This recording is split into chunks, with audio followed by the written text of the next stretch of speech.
Guys, wouldn't your wife or girlfriend love it if you treated her to the very best this Christmas? Now you can, with the world's softest pajamas by Pajamagram. Created by a team of pajama experts, the world's softest PJs are lighter than a cloud, softer than a bunny, like cashmere, only better. She'll love how heavenly they feel. Includes free gift packaging and Christmas delivery is guaranteed. So visit pajamagram.com or call 1-800-GIVE-PJs. The Ryen Russillo Show podcast. We should ask our SEC audience, strong audience from the Russillo Show with Will Cain today on ESPN Radio.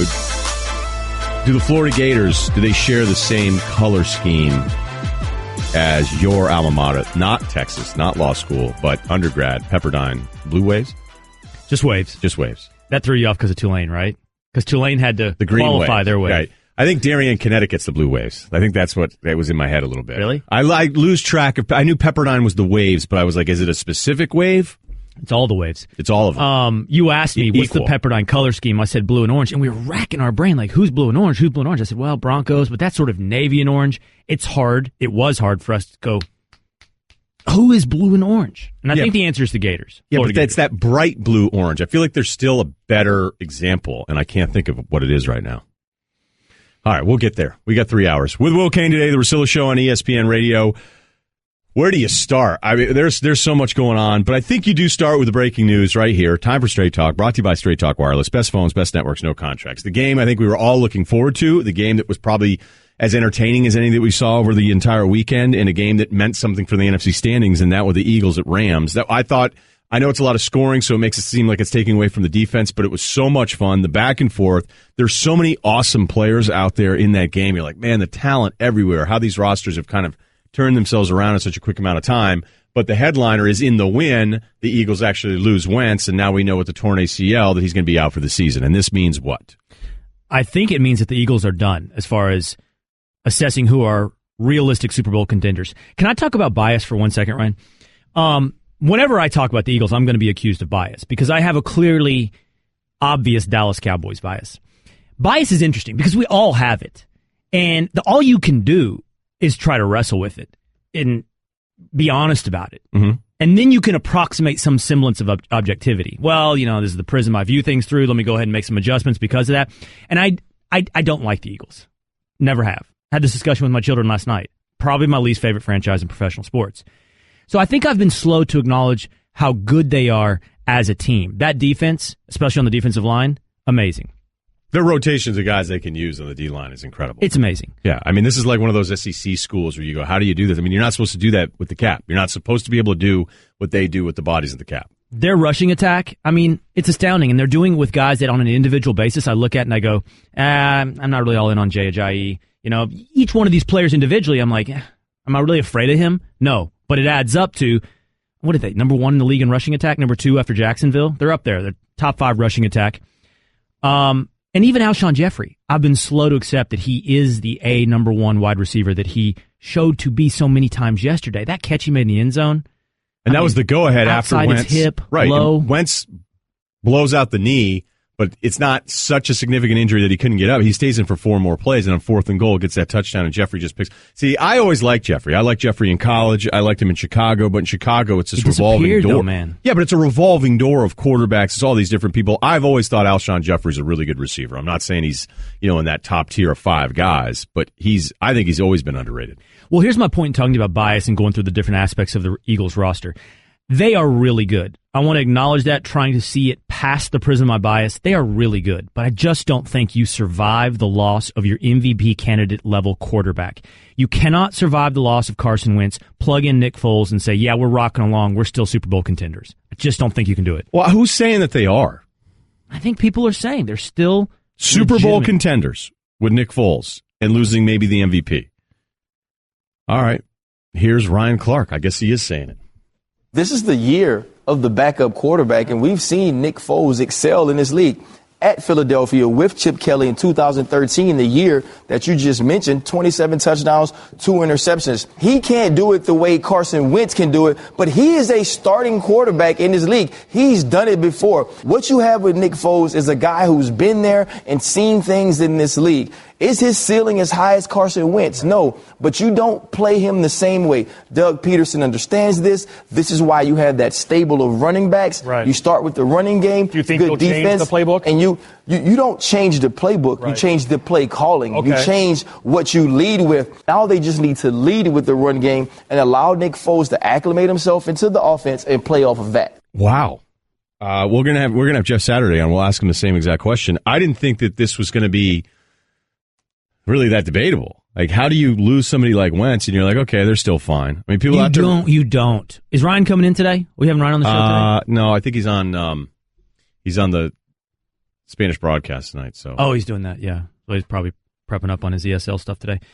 That I respect every aspect of Ryan's analysis, but he's just wrong, man. You do not sub out Carson Wentz for Nick Foles and say, yeah, we're still Super Bowl contenders. Nick Foles is a great NFL backup. What does a great NFL backup do? Win you 4 games in case your starter can come back. Not win you the Super Bowl. Not party too much. Well, you can party. Too much carries all the way. Right. You can't be asking the starter. You can't ask the starter to be coming out with you all the time. It's the Russillo Show. Will Kane today. Straight Talk Wireless, nationwide coverage on America's largest, most dependable 4G LTE networks. I didn't really think this is where the conversation was going to go, are the Eagles done or not? Because I couldn't believe that there'd be other people on the other side, like taking that bet. Now, maybe it's because it's the NFC. If you run through the NFC, you go, okay, Minnesota felt like, and this is all quarterback bias. Is it a team with a really good record with a quarterback we're still not so sure of? Yeah, well, when you're that team, we don't take you as seriously, despite the fact Minnesota has a lot of good wins. If they were a college football team towards the end of the year in the mix for the playoff, we'd be applauding them, going, look at some of the teams that the Minnesota Vikings have beaten. These are good wins, but then Carolina takes care of them yesterday after Cam Newton had another kind of erratic game and then breaks off this huge run. So if you're going 1 through 6, 1 through 7, it's Philly, it's Minnesota, it's the Rams, New Orleans, Carolina. Atlanta's now in with Seattle's loss. Seattle would be out of the playoffs today with 7. Maybe, is it the Nick Folk fluke year combined with parity at the top in the NFC? Nick Foles. Oh, I just said Nick Folk. Yeah. Sorry. I don't know about his fluke year. He could kick. Right. Huge slump out of nowhere. Nick Foles, is it his fluke Eagles season with Chip Kelly and the parity at the top of the NFC that has people at least open-minded about them still coming out of the conference? That's exactly what it is, but I'd add this little bit of icing on top of your cake there. And you alluded to this, it's the Case Keenum distortion. I think people are looking at it and going, well, look what the Vikings are doing with Case Keenum. We are not giving Case Keenum enough credit. Yes, a career backup, but the way he's playing is not what you expect of a backup. It's not what you expect your backup to step in and do. Nick Foles is a good player, but that year that Ryan referenced in that clip you just played, Ryan Clark, and the one that you just referenced, you called a fluke. It sounds mean, but it is a massive outlier. Massive on every statistical category. It's not mean. It's the truth. It's the truth. 27 touchdowns, 2 interceptions. Yards per attempt, 9. The rest of his years, there were hardly over 7. A lot of years there were 4 and 5 yard attempts. And that one year, he's throwing it 9 yards downfield with only 2 interceptions. His rating was 119, man. He was like, talk about MVP candidate. And that's what you're counting on? That Nick Foles? Well, that guy hadn't been here in what's it been? 6 years? 5 years? I want to add to that, but I want to carry this over, okay? Because there is a combination of factors here. One is Nick Foles, like a lot of other quarterbacks, actually plays into this basketball question that I heard Le Batard ask a long time ago, and Le Batard was crushed for asking this question. And it was a totally, I would listen to it, I go, I'm so glad Le Batard is asking this question, okay? The Ryen Russillo Show. Russillo. After the trade of Giancarlo Stanton to the Yankees, big headline over the weekend. We haven't even done it yet. I do want to do it because I want to talk about the Marlins, because the Marlins have been something for me, at least personally, where I don't want to say I hate the organization. I've just always not been very fond of ownership, and unfortunately, it feels like Jeter's kind of doing some of the same stuff. We got Will Kane today. Want to remind everybody, subscribe right now to the Russillo Show podcast. But you can also subscribe to 30 for 30 Pods in the Listen tab of the ESPN app or Apple Podcasts, brought to you by Delta, making your travel experience informed, connected, and seamless. Keep climbing. All right, Delta on board with us. Speaking of flying. Got a little bit of breaking news here. I want to make sure I get this in. Our old colleague, Andy Katz, who's now working at NCAA.com. Did you see this? Yes. You know where I'm going with this? I think so. Well, yeah, they probably called you ahead of time. Get my approval? University of Vermont has named their home basketball court. Well, this is an incredible honor. I didn't know this. After legendary coach Tom Brennan. Oh, that makes way more sense. You guys like, no, guys, Ian. Yeah, Tom Brennan. No, Tom's the best, the mayor of that town. So, yeah, that's right. They're dedicating the court after him. I was retweeting that a little bit earlier. Get a little Burlington in the show, which means somebody will request for me to come on today. I'm like, I don't really have much else going on. Jacksonville, Seattle. Seattle just had this unbelievable performance with all these guys missing from their secondary. They beat the Eagles, okay? They hand the Eagles their first loss in a while. Russell Wilson, man, look at this dude. He's going to be the MVP. Yesterday's game against Jacksonville was weird. Wilson didn't play well. They kind of made it interesting late, but then everything kind of goes down at the end. And Bortles did play well. And Bortles did. And Fournette called him a top 5 quarterback, and then they tossed it back to the studio. Did you see that with Ryan Clark? No. Ryan Clark covered his face with papers. It was just like, no. Earl Thomas called him subpar after the game. He said he was subpar. Bortles. That's probably but look, Bortles has had some nice numbers, okay? Bortles service, you're going to fire that back up here a little bit. But that's not really the story here. The story is the Michael Bennett altercation at the snap when they're taking the victory formation, taking a knee, and then Quentin Jefferson getting tossed and then almost going into the stands. Why does Michael Bennett get such a pass? That's the question. Pass in which way? Come on, we're not talking about it. Nobody's talking about Michael Bennett at the end of that game. You and I, we just talked about with Jeff Saturday. We're the only ones talking about this today. Michael Bennett diving at the offensive lineman's legs, clear intent to injure at the end of that game. When you dive at the back of someone's knees, when you're diving at their ankles, when you're diving in these zones from behind, you're trying to hurt them. Michael Bennett is doing nothing but causing havoc as that game ends. I agree with you. I don't know why. Why wouldn't you do it in first take? I don't know. We didn't do it. I feel like we never do the Michael Bennett revisit. We never do. This is about something else. This is about going all in on Michael Bennett, the Vegas police interaction, and then you and I, it felt like being one of the few people that actually revisited it after more video came out and questioning his position on it. And so this isn't about the play against Jacksonville, is it? This is about nobody. For me? Yeah, this is about the video. This is about Vegas. For me? Yeah. No, I don't think so. It isn't. Okay. I think it's an incredibly dirty play at the end of the game that helped exacerbate the entire tensions of the game, which then spilled over. Yeah, where Quentin Jefferson's like leaving. Yes. He threw a punch, but he's leaving, and then he looks like he's almost going to try to go into the stands. And then Michael Bennett plays this role in the locker room afterwards where he's pushing the press away, essentially going, he doesn't have to talk to you guys. He's a human being. Get back. You got what you wanted here. As though all anybody wanted was to vilify these guys. And I just feel like no one ever... He's nominated for the Walter Payton Man of the Year. And no... Fine, let's just tell the whole Michael Bennett story. See, I think that might be your answer then, okay? You and I are in agreement on Michael Bennett. Like, I've about had it. And after the police video stuff, I feel like, you know what?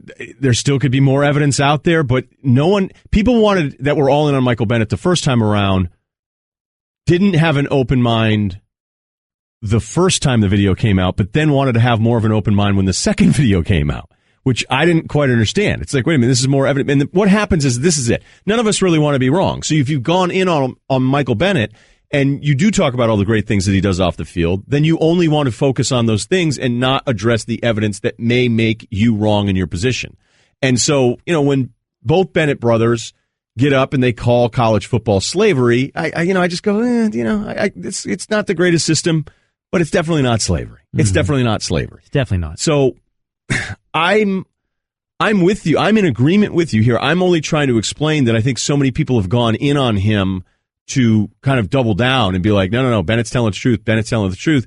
That even if there's evidence that shows you that maybe this guy isn't the greatest dude all the time, and that he's almost like a purveyor of hysteria at times, maybe people just don't want to change their mind. You think that's it? No, I'm with you. When you say this is all about Las Vegas and ask without that's what it is for me. No, I think that's why Michael Bennett keeps getting a pass to talk about. He's not scrutinized on all these other issues that are clear. That's an interesting term you just used, purveyor of hysteria, but clear falsehoods or exacerbations of bad situations because everybody went in on Las Vegas, the first story, the first one. And then ever since then, there's been this consistent pass on everything Michael Bennett does. I haven't caught every show. I'm sorry. Go ahead. Yeah, no. I I can't believe today, like his part of that story is not part of this being discussed. And everybody is talking more on Jefferson, and I'm talking football writers going, Quentin Jefferson, and he's going down the tunnel, he's tossing the game, he shouldn't have punched Fournette, but clearly Fournette, and I think players always are like the keys here. When Bennett does that BS with the offensive lineman and tries to kind of do this roll-up thing behind him, like you're trying to hurt him. Fournette sees it, and Fournette, when everybody stands up, goes right at him. Yeah. And you can see, like, Fournette's going, no, that's not cool, man. And then Jefferson punches Fournette. Jefferson gets tossed out. Somebody throws something at Jefferson, which isn't right. And I actually don't have much of a problem with Jefferson, like, going at the stands. Now, going up into there, maybe fighting guys, like, no one's going to say, hey, that's a good thing for the league. But I'm not suspend Jefferson. People were saying, oh, suspend him for the year. It's such a bad look. Fine him. Move on. People threw stuff at him. He was emotional. I understand his position, even though he was in the wrong for some of the things he did. And here he was after the game. I don't know what I'm supposed to do. Like, I'm a human just like anybody else. Like, I'm a man just like the other man in the stands. And I'm not going to let somebody disrespect me, throw a beer on me. Like, just because I'm playing football, I'm still a human being. I'm still a man. And so I'm out there playing a game. And at the end of the day, it's a game, and I'm a man. I'm not going to let somebody disrespect me like that. Going into the stands, do you think that was the right call? Would you still? I don't know. Was it the right call for him to throw? No, it wasn't. It absolutely wasn't. I'm just wondering. If it was the right call for him to throw a beer on me. See, here's the thing. It's not a aren't we all humans competition. You said you understand Jefferson's reaction to a beer being thrown at him. I certainly do too on an emotional level. But you know what Jefferson is that those fans are not? You know what Jefferson is that when he's comparing himself to the guy throwing the beer and the reporters ask him the question, but was it the right thing to do? That the people standing up there are not? A professional. He's a professional getting paid millions of dollars a year because he is a unique person with special talents in this world. And so you have a higher expectation for how he conducts himself. Of course. Okay. Than somebody that paid $60 or let's call it $180 for their pretty good seats. Almost terrible seats at one point. And that guy clearly is in the wrong. No one's defending the guy that throws the beer. But let me just tell you this. The NFL is on a razor-thin edge of the malice in the palace there. Jefferson gets into the stands and starts throwing punches with fans, you will have the NFL explode. Jet fuel on a fire. All this tension we've had, whether or not it's been racial or patriotic or fan versus players, that is jet fuel on a fire. That whole industry, the NFL as a business explodes. It's all we talk about for weeks. That has a threat to collapse the entire business. I don't know that you suspend. You think it could collapse the entire business, something like that? I think that the NBA knew what a threat it was when those guys went to the stands in Detroit. Was it Detroit? Yeah. Yeah. Malice in Palace. Yeah, the Palace, right. And they responded accordingly. They realized what a threat that is to your game. And I think the NFL, at this moment in time especially, would have recognized that for the threat it is. Okay, but that, I think, is my question. It doesn't mean I don't understand Jefferson from a human level. Like, I understand why he got upset. Somebody saying Jefferson should be gone for the year is crazy to me. Nuts. I mean, look, fine him, move on. I understand your position that you have a higher expectation for him. Others would say, hey, it's man, he's a man, I'm a man, we're all equal. I think that's what Jefferson's going for here. But the NBA lost sponsorships. Yeah. But is losing a sponsorship as bad as that is? Does that mean that your whole business plan is in jeopardy here? I think that's where I'm with you. We're hanging out. We're rowing the same boat. Going, all right, sponsorships. Yeah, and then I'm like, the NFL's done. Like, we're canceling. Hey, no, ask me who the sportsman of the year is, the most influential person in sports is. All right, I'll ask you that next. All right, I'll ask you that one next. And then let's revisit. We'll do that. And why the Giancarlo Stanton trade very well could have been avoided. The Ryen Russillo Show. Russillo. Hey girl, have you done something new with your scales? Using new moisturizer? Nice. It really brings out the hazel in your eyes. Oh, hold on. Are you using whitening strips too? Your fangs look good, girl. Really good. A really charming snake charmer? Surprising. What's not surprising? How much you could save by switching to Geico. Wait, what? Have you been doing Pilates too? Geico. 15 minutes could save you 15% or more. Baseball, though, on a Monday, believe it or not. Baseball on a Monday, that's with Giancarlo Stanton being traded from the Marlins to the Yankees, and almost everyone is mad, unless you're a Yankees fan. Job well done by the Yankees trading for Stanton. Job well done, brought to you by Napa Auto Parts. With quality parts and know-how, Napa Auto Parts can help you keep your ride running longer, stronger. That's Napa know-how. Your level of interest in the Giancarlo Stanton thing, where are we at? Some. Some. Yeah. Some. You want to put a number on it? Because normally this wouldn't sell. It'd be a tough sell in the pre-show. It wouldn't play. You go, baseball, Monday, we just lost Wentz for the season. Pittsburgh comeback win was a great win for them last night. But this is a bigger deal. This is kind of ownership 101. I always laugh in the NBA that new owners should just pay me to consult them. Like the first 6 months, they buy a team. It's kind of like when you move in a new house. You start doing stupid stuff like ordering really expensive outdoor furniture, even though you don't have much of a patio. Just did it. Yeah, I did it. I did it. Like, why do I need a fire pit? I don't have any friends, and I'm not outside that much.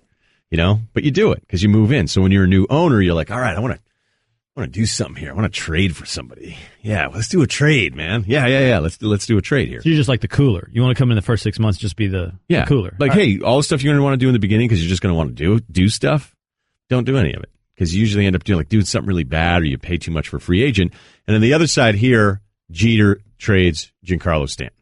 Now, this Stanton deal was always a joke from day one. And I went on this rant years ago. I went on it again 3 years ago because Stanton signed a deal at the time that was 13 years, $325 million. And I said, there's no way he'll ever be on this Marlins team when the real money kicks in. And ironically enough, the real money kicks in 2018 where he's going to be paid $25 million a year. But that was under Loria. Okay, that was Loria and Sampson.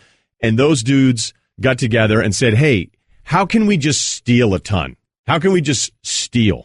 And they were like, here's how we'll steal. Recently, Sampson said on Le Batard's show, he's like, I'm not quite sure what Jeter's plan is. Like, that dude can start calling out somebody else about ownership. But like, yeah, your plan was let's be thieves and get away with it. They front-loaded all the contracts that they did, and they traded everybody away. They lied to everybody on and on and on. So here is this Marlins fan base that I have so much sympathy towards, and they have one of the best players in baseball on the roster, and Jeter buys a team with only $25 million of his own money when the cost of the whole thing was over $1 billion, but I guess that's part of just being Jeter or being some of these guys that just get to attach their name to these projects, and he's trading him back to the Yankees. This isn't a Yankees conspiracy for me. This is Jeter who should have looked himself in the mirror and said, okay, I don't like that contract.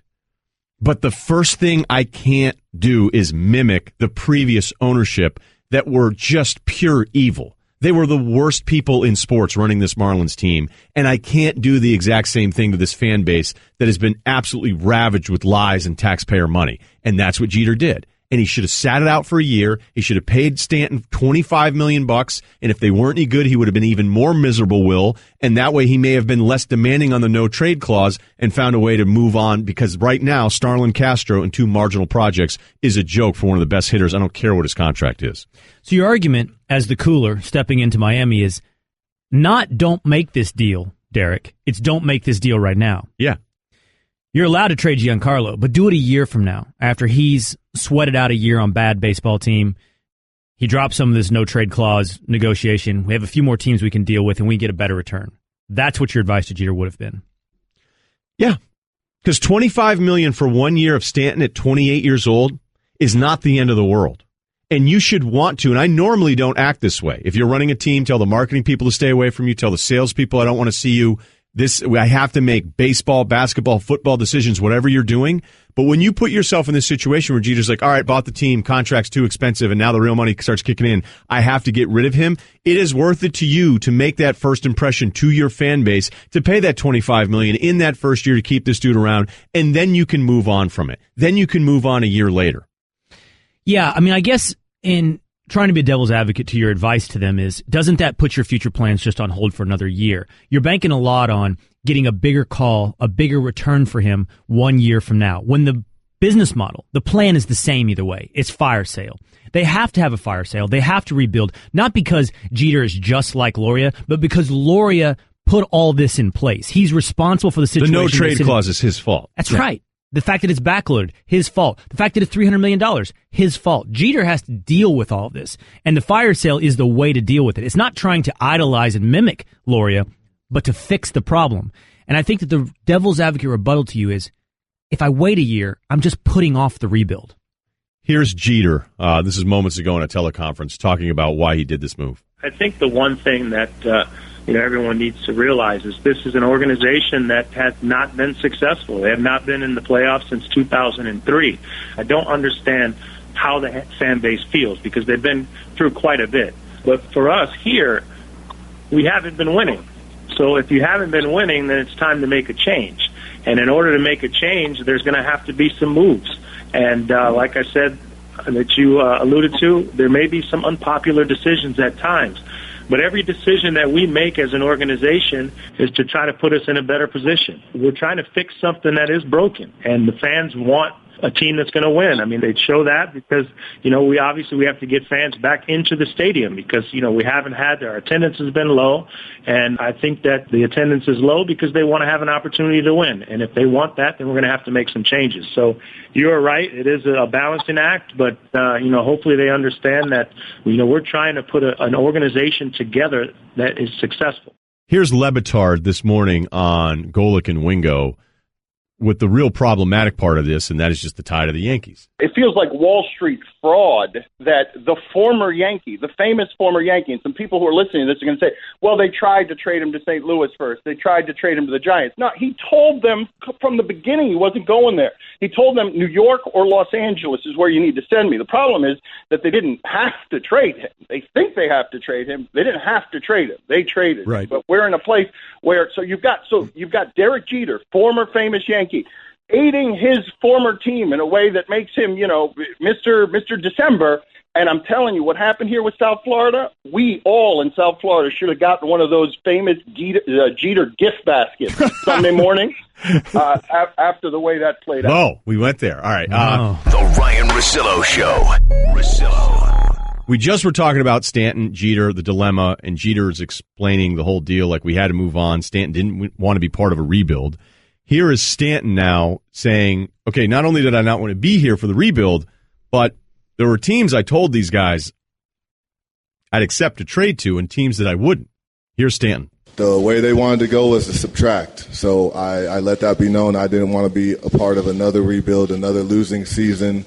And that's almost a guaranteed losing season, taking away what I thought was a great lineup. So, yes, I didn't want to be a part of a rebuild. Now, I gave my list of teams prior to, and they went to San Francisco and Cardinals and struck deals with them. So I was open to listen to them, but those were not my teams, and those are great people. They were great meetings and a great organization and culture there, but that just wasn't the fit for me. Is there a way to sell this to Marlins fans? Is there a way to say, you know what? Jeter didn't screw this up. No, this is just tough medicine that you take down. That's all that is. I mean, I don't know how do you sell tough medicine. You just grit your teeth, get through it, and hope to be better in a few months. I mean, I don't know how you sell something that you have to do that hurts. But do you disagree with me? Do you agree with Dan Le Batard? This didn't have to be done? Yeah, I mean, that's my whole point. Well, your point is it doesn't have to be done now. Here's what I think is funny about the Stanton contract. Is okay, he's owed you're like the Jerry Jones in this equation. $295. He's owed $295 million. What would he get as a free agent? Less? $265 is what the Yankees take on, right? Yeah, and they get him cheaper. That was like the A-Rod thing. Like you got A-Rod and you didn't have to pay him. Then the Yankees did it to themselves by letting him opt out and giving him a raise nobody else was going to do. I just think if the offers are this bad, you go, all right, man, you don't want to be part of the rebuild? Let's go 60 and 100. You're batting fourth. And people are like, oh, you can't have that. Why can't you? Like, look, it's a reach of a comparison, but I actually think it's somewhat accurate. Jaleel Okafor is not Giancarlo Stanton, but he was with the Sixers, and everybody's like, just cut him. Who cares? Dead weight. There's no future. You never would want to play him. And their front office of the Sixers is like, no, we still think we may need it to flip in a contract later on. Let's wait until the trade deadline. There's no rush in this. He's not hurting us necessarily. And they end up trading him for a rotation guy that they're going to get back in Booker when everybody wanted him to cut him. My point is, like, when the offer is so bad, Stanton and marginal prospects, and you're kicking in money, have him stay for a year. That's not hard. Yes, and your entire perspective is banking on the idea that the deals will get better. But on the flip side of the equation, to defend Jeter, to be devil's advocate, you're getting 60 wins with him. You're doing what? 50 wins without him? And you got to start over at some point. You got to get that salary off the books, or you're going to be hamstrung in what you can do moving forward. He's the first piece, not the last piece. They're going to be getting rid of other guys. They're going to be trading everyone, probably even Starlin Castro. He will be on the market as well. So holding him around for another year to get 60 wins just puts on hold everything you want to get accomplished to get back to some level. By the way, you're also not filling up your stadium with him. So what's the downside? I do think, and even though I don't normally go this way, is that there is value in not having a horrible first impression that mimics the previous regime's management style. You know, back when they opened the new stadium, we're going to go do this. They signed Mark Burley. They signed Jose Reyes. They bring in Heath Bell. Those contracts were a joke. Burley makes $6 million in the first year of a $58 million deal. It was so backloaded it went to $18 million and $20 million. And guess what? The Marlins are never paying it. Same thing with Reyes. Reyes makes $10 million in the first year. They get him out of there. He's making $22 million a year in the last 3 years of the deal. Even Heath Bell was backloaded. And they were like, no, plenty of contracts are backloaded when I had brought this up. I go, contracts are never backloaded like this. And Marlins fans that yelled at me 3 years ago when the Stanton deal was extended said, no, this is different. There's a no trade clause. They thought the no trade clause was going to help them. And in fact, it totally burned them because Stanton, like, that's the thing is if you're going Stanton, okay, you only want to go to the Dodgers, you only want to go to New York, it's Castro and it's marginal guys, I'll keep you just to make a better first impression so people don't think this is Loria Sampson too. And that's how it feels today if you're a Marlins fan. I feel bad for him. Yeah, well, now they're on the road to getting better. You think they're going to get better because of this? It's the only path forward. The Ryen Russillo Show. Carson Wentz out for the rest of the season. We knew that kind of last night, but confirmed today before the Russillo Show got started with Will Kane. Tim Hasselbeck now for the next 30 minutes or so. Tweet the show, 1-800-Flowers.com, Twitter feed, @Russillo Show. Capture the excitement of Christmas morning with 1-800-Flowers.com. When you order 12 peppermint roses for only $29.99, you'll get an extra half dozen and a vase for free. You go to 1-800-Flowers.com/ESPN. What is up, my man? What's up?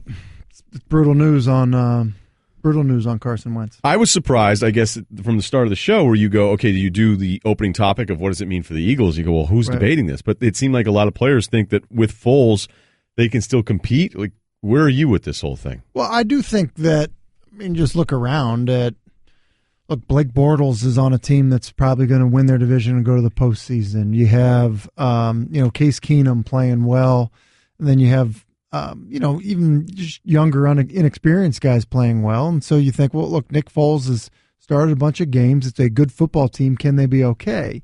And I think they can.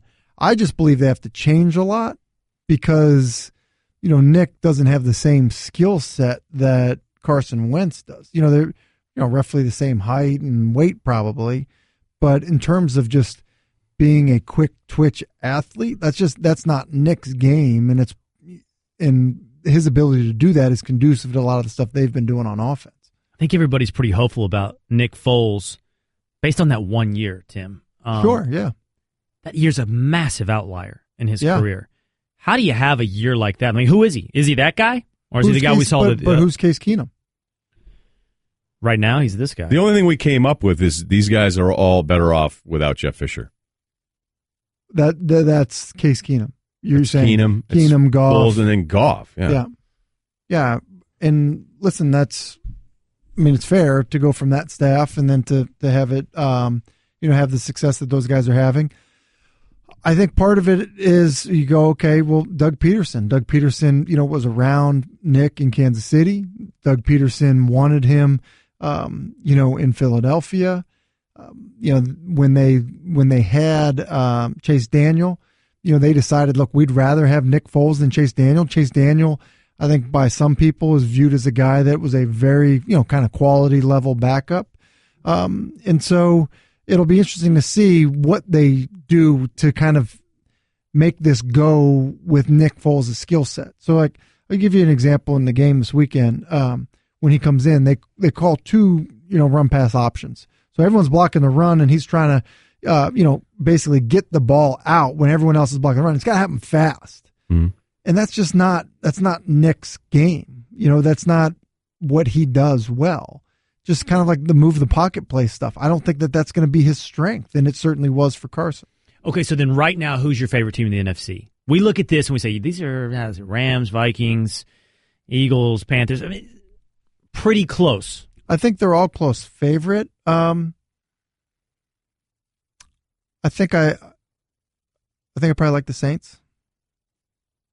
I just think they have a quarterback that is really good. So if the defense has a bad day, they can score 36 points if they need to. They've got running backs that are tremendous and give you matchup issues. They've got good wide receivers. Defensively, they make me nervous because they take so many chances. They're aggressive because I think they feel like they have to take chances.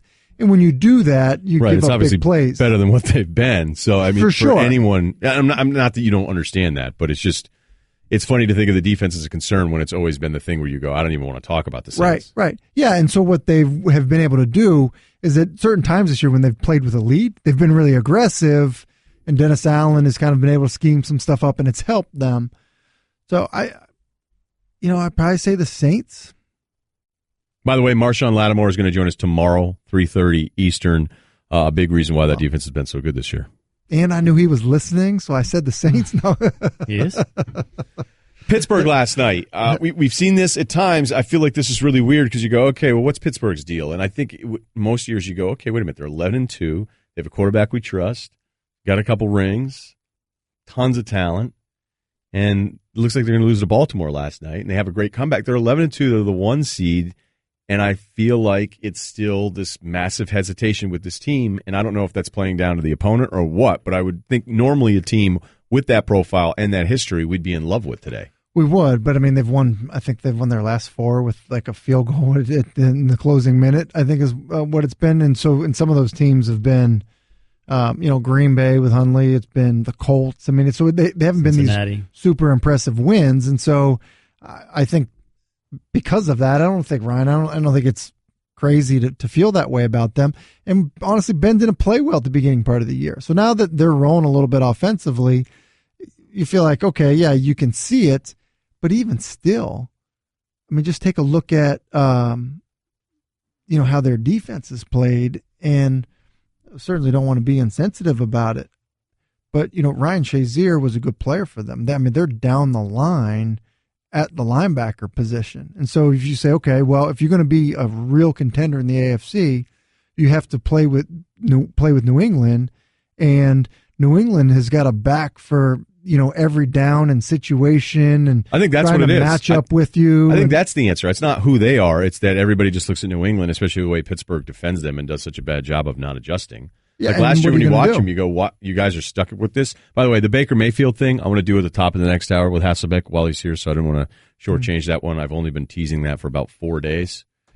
I even called into a show this weekend. Said, hey, check us out. So we're going to do that a little bit later. Talk about Baker Mayfield later. I'm glad you said that because I was about to bring it up with him right now. Good. So we'll just we'll push that off a little bit more. You guys' chemistry is incredible. What's your over-under on how many times you've bullied people? You were definitely the bully, not the bullied.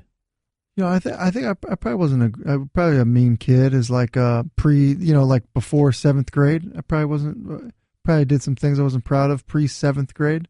I think that's when it starts happening. Starting to get a little YouTube videos, no videos out there. No. Well, listen, I don't know how serious you're trying to make this conversation, but I mean, the reality is like it's a different world now because of that. Man, we broke it down every which way earlier, from the mom's perspective. From the social media background. And that's the bullying video if people are wondering where the hell this is coming from out of nowhere. All right, go ahead. I think I got it. Why do you think I were you a bully? I mean, come on. No. Guy can do 34 pull-ups. I was never physically in a position to bully. Were you a mental bully, though? Might have been a mental. Some would say I am now.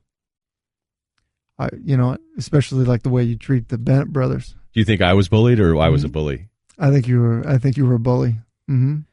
All the way through UVM, actually.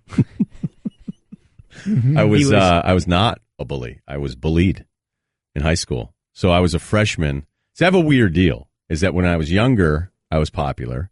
Junior high, killed it. And then I don't know what happened. Like freshman year, because my father's a humble carpenter, builder, depending on how you want to phrase it. So I still like woodworking. So I took woodworking my freshman year, and I didn't wear socks. So I was like a preppy dress-up kid, but I still really liked getting my hand on a lathe. And these older dudes, docking patches on their jean jackets, they had just about had it with this preppy kid that was a freshman, a little mouthy about how good he was at hoops.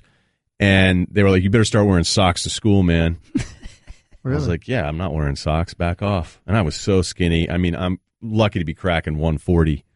And a bunch of them grabbed me and brought me into the finishing room. That's where we have our paints and stains, Tim. And they took a brown stain out, just a dark chestnut, and painted socks onto my bare feet. Really? And I had to walk around the rest of the day with wet stain in my loafers, probably Eastlands. And I figured they were GH Bass Company. I was going with Zodiacs. No, Eastlands were huge back in the day. Had to do the knot right. So then I got home. I had some like stain on my white dungarees, and my mom started giving me the business. She's like, I can't believe you got stain on these pants. And then I had to tell her what happened. Mm-hmm. And so then the principal got me $60 back for the pants. And that's when I learned There you that go. bullying Not cool. is not cool. That's when he started lifting.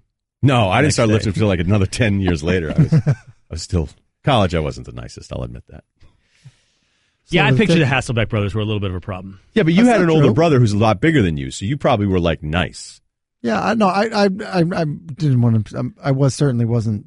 I never did anything like that to anybody. Or Put it maybe that way. maybe because your brother was your brother. No, that he you wasn't felt a like, bully either. Yeah, but maybe you had like these insecurities about his success, and then that you took it out on your neighbors. No, down, the Ryan's problem got you was in the the problem chair. was I was always better at him until you could start getting paid for doing it. That's the worst. After the Punt break, block. after Yes. the break. Punt You know block. what I mean? You know, early bloomer, not good. Underrated athlete. You never hear that about that. Mm-hmm. All right. Will learned his lesson last week. The Ryen Russillo Show. We got Tim Hasselbeck for another segment here. I think we want to get back to that bullying thing, not my story about having my feet stained. Hey, robust. Got to give those guys credit Jerry. for creativity. Yeah, man. I'm not even mad about it now. Really? Like I crossed them off the list. They're not on it anymore. Will Kane? You run into those guys since? No. That'd be good. Hey, guys. Been working Yeah. out. Yeah. Like, do you have any kids? No. I've only been working out. I've only been working out this whole time. You have anyone in your life like you? Nope. No wife, no kids, but I have big arms. And Working now it's out. Payback time. Russillo Show brought to you by Goodyear. Tires as hardworking as college football's most blimp-worthy athletes. Goodyear, official sponsor of the college football playoff. Part of that playoff is Oklahoma. Baker Mayfield, their QB, a miraculous story. Wins the Heisman. He's a walk-on. He shows up. This is after watching Trevor Knight dice up Alabama. Will can't get off of that bully thing, but that's all right. I love the image of you not having kids, no significant other. Nope. Just been working out. Thinking about you. Thinking about you, Todd. My stained feet. This is on. Pollock thinks he should be the number one pick in the draft. Here's the College Game Day analyst. Baker Mayfield plays frenetic and he makes plays with his feet, but he's always looking downfield. His feet are always live. He throws a deep ball that's great. His isn't all about impromptu. He can play on schedule. The comparison for Baker Mayfield that you're going to start hearing by all these scouts when we get closer, first of all, he should be the first quarterback taken in the draft next year. I'd take him over Darnold. I'd take him over Rosen, all those guys, first of all. And he can make all the throws. He can make the throws down the field, and he can scramble around and buy time. You'll hear more of Russell Wilson in the future. Preseason, everybody wanted to talk about Colt McCoy, Johnny Manziel. If you're watching tape, this dude can do it all, and he's got something about him, man, that just makes you want to fight for him. Okay. There are comps to who? We go Manziel or you go Russell Wilson. Mm-hmm. Now, playing the position, Tim, So let's defer to you. so his what does everyone think his height and weight and Baker? speed will be? People think Baker's going to come in under 6 feet. Okay. Manziel was 5'11", 3/4. Russell Wilson was in the 5'11s. Listen, Breeze is. I was at the combine with Breeze, and he let out a huge, like exhale when they started. Drew Brees 6'0". He was like, "Whoo, okay, there we go." Yeah, 5 something just feels so dirty. It wasn't going to be good Size comps, they say, are fair between Baker Mayfield and Russell Wilson. in terms of height. Yes, and weight, I believe. You asked a third component, though. You asked speed. Not comparable. All right, so here you go. Russ was a 4.5, 540. Cap was a 4.53. Mariota is a 4.52. Manziel was a 4.56. And I got to tell you, there's times when I watch Baker running around, I go, man, he can move. People are saying he's going to be the high 4.8s, low 4.9s. And you go, so is it one of those dudes that just shows up as that Not that he's Jerry Rice here, but, Jerry Rice didn't run fast and no one ever caught him. Is Baker just a fast player and not going to be fast in the 40? I don't know. And that'll hurt. That'll certainly hurt. Slow. And then I think when they look at, the 3-cone drill, and when they look at the 5-10-5 shuttle, and they look at that stuff, how he matches up with those guys in that element will matter. And look, 40 time certainly isn't the most important thing for a quarterback, but if you need to be sold on his mobility because of his size, then it does end up being a big deal. Here's another one for you, hand size. Hand size is going to be a huge deal. The truth is, with Russell Wilson, he's got paws as if he's over 10 inches. That's massive. Hands. Okay, and so that's a big deal, and people pay a lot of attention to that because they do feel like there's a correlation in terms of being able to throw the ball in bad weather, being able to throw a wet football in the wind, that type of stuff, but also in terms of ball security and fumbles. So I remember when Jared Goff came out, that was the rap. That was one of the problems they said, right? Small hands weren't hands. that big. See, here's the thing, though. So we've gone over all the measurable stuff, okay? 4.9s would be slow. Like some really athletic offensive linemen are running 4.9. Right. Not, most of them are in the 5s, deep in the 5s. The Manziel thing scares the hell out of me, not because of the off-the-field stuff. Like, my bet would be that Baker Mayfield, despite the problems that he's had, is not somebody that's going to miss a team flight for an away game because he was up partying the entire night before, okay? That is a lack of dedication where you go, man, you get after it, but you can't even show up to a game? What the hell's wrong with you, all right? When I would talk to A&M, I couldn't figure out. I go, what's the deal? What's the deal with Manziel? Like, tell me. And they go, man, nothing better than coming out of that tunnel knowing that guy's on your side. And you're like, yeah. I go, but what about in the NFL? They're like, we can't wait to see what happens. But, man, it's tough to bet against him. And I go back and think of all the things the A&M guy said to me about Manziel as an NFL quarterback, and I realized they didn't want to trash their guy. They just were saying the nice things. They were saying would hate to bet against him, love coming out of it. There was never specific. It was never not a worker, kind of lazy, really gets after it, doesn't care as much. And, he makes some plays running around on Saturday, but his hands are too small, doesn't make enough reads. We're running some weird stuff like he's a great athlete, but no. They wouldn't say, so I understand their position guys of them not wanting to dog their own kid, but they didn't tell me anything that was real. And with the Baker thing, I can't figure out because I see a guy that makes great decisions, and, he's abrasive, but I think his teammates like him. I think he cares more than Manziel, but I can't get past the fact that he's a really small dude, and most of these guys, it just doesn't work out. And because it worked out for Russ, he's not even close to the same athlete that Russ is. Well, and I think that's the key. Is he close to the same athlete as Russell Wilson? When you watch Russell Wilson play, just take a look. You have, Calais Campbell at times this past weekend looked like he was in slow motion because of Russell Wilson. We've seen Russell Wilson take elite pass rushers. So the guy, just in your mind, think of the guys that look like Julius Peppers, look like Jason Pierre-Paul, guys that can just go, can rush the passer. But no, just guys that are ridiculous athletes and then escape from them. That's the difference, in terms of elusiveness on a great athlete and then somebody that was a great college player. Well, beyond athleticism, the reason that his 40 time is going to matter, the reason that his speed matters, the reason that his athleticism matters, this is the rebuttal to Pollock that I've heard, is that he doesn't do what those other three guys, Darnold, Allen, and Rosen, are guaranteed to do, which is, and you can shed light on this, Tim, play on time. 90% of the time, he's not playing on time, he's playing on his athleticism. Explain what that means. So I would just say this, and for full disclosure on it, I have not studied Baker Mayfield yet, okay? But I'll tell you, I remember watching Johnny Manziel, and I remember saying, listen, he made some great plays, but it's only because he passed up the throw that he should have made at the top of his drop. And so, that's incredible, but it was 3rd and 6, and he should have had a first down and should have been back in the huddle. And there were a lot of bad plays that came off of him passing up good plays. Or is he throwing pop-ups to Mike Evans, who's just beasting everybody, listen, too? There was some of that as well. And so I can remember the thing that he will have to learn how to do is that basically one of the best lessons that you can teach a quarterback is that you don't go broke taking a profit. Okay? It's the thing that everyone wants to complain about Alex Smith about. But the truth is you can play in the NFL a long time if you will not pass up open guys. And so if Mayfield is just playing backyard football too much, then people are going to see that. Scouts will love the playmaking ability, but guys that have to coach him will be like, man, I got to coach him out of this. That's hard to do.